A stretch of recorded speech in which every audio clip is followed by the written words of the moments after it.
안녕하세요. 오늘 저희가 함께 이야기 나눌 주제는요. 기독교 신앙의 정말 중요한 부분인데 또 가장 어렵게 느끼시는 것 중 하나, 바로 삼위일체 하나님입니다.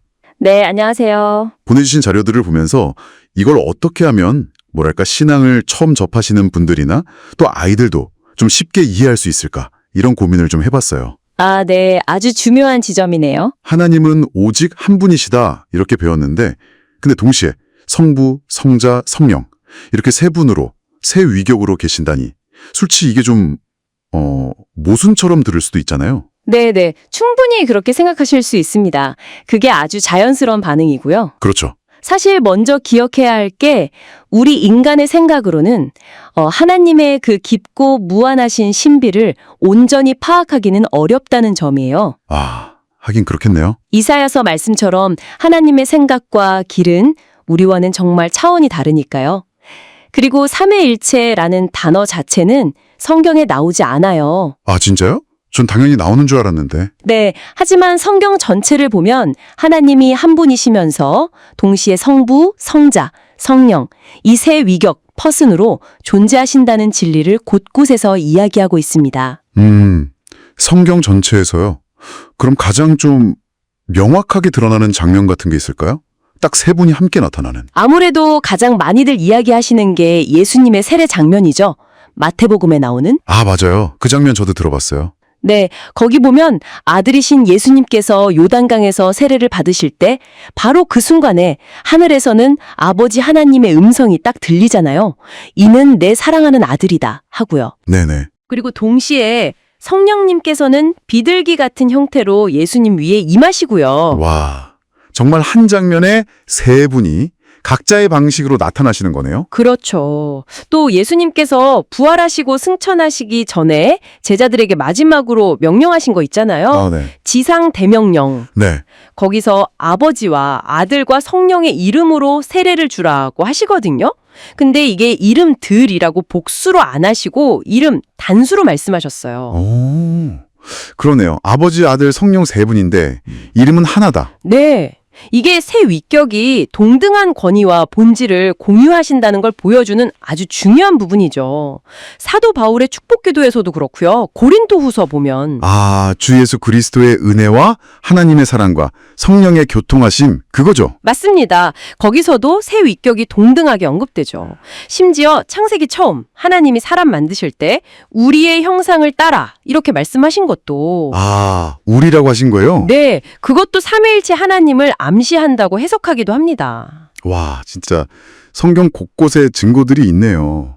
근데 그래도 솔직히 머릿속으로 딱 그리기는 여전히 좀 어려운 것 같아요. 이걸 아이들한테 설명하려면 더 막막하고요. 그렇죠. 자료에 보니까 몇 가지 비유가 있던데 물이나 태양 같은 거요? 그런 게 좀 도움이 될까요? 네, 그 비유들이 이해를 돕는 창문 역할은 분명히 해줄 수 있어요.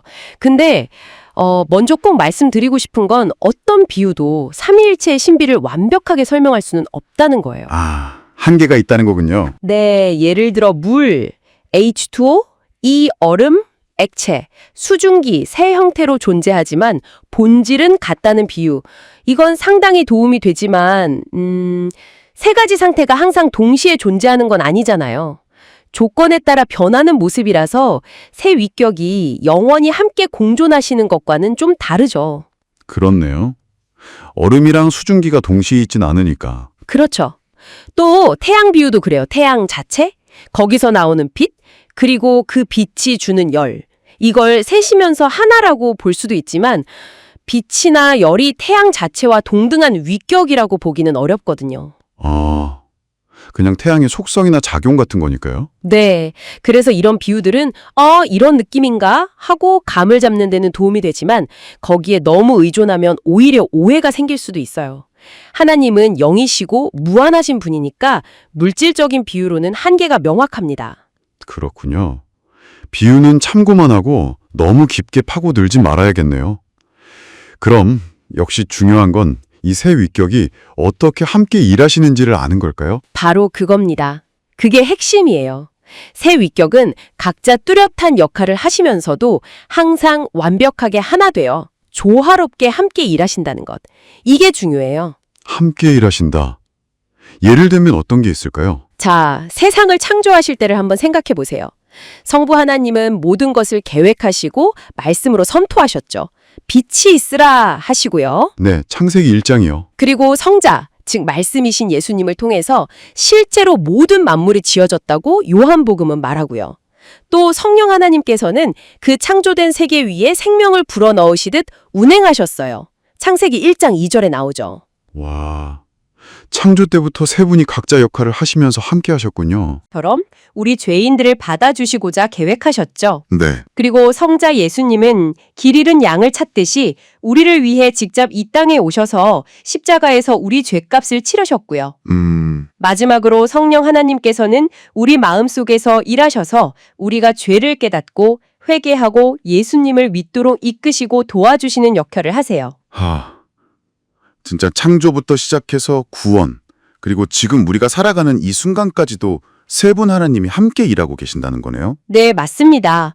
우리가 기도할 때조차도요, 우리는 성령님의 도우심으로 기도하고 아들 예수님의 이름으로 기도하고 그 기도를 아버지 하나님께서 들으시는 거죠. 와, 정말 놀랍습니다.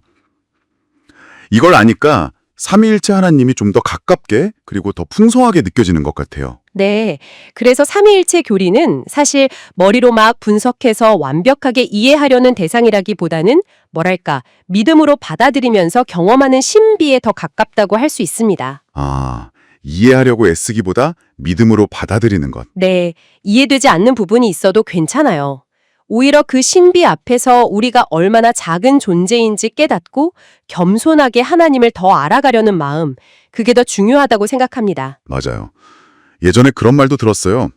삼위일체를 완벽히 이해하려고 하면 머리가 돌아버릴지 모르지만 삼위일체를 부인하면 자기 영혼을 잃어버리게 될 것이다.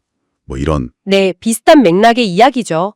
그만큼 중요하지만 우리의 이성을 넘어서는 진리라는 뜻이겠죠. 결국은 분석보다는 믿음과 감사, 이게 먼저여야겠네요.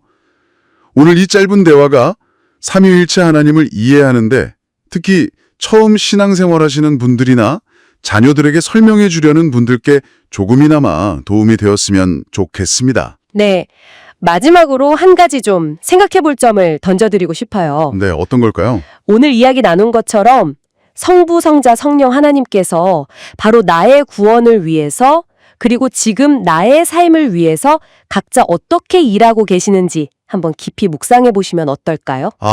나를 위해 일하시는 세 분 하나님. 네.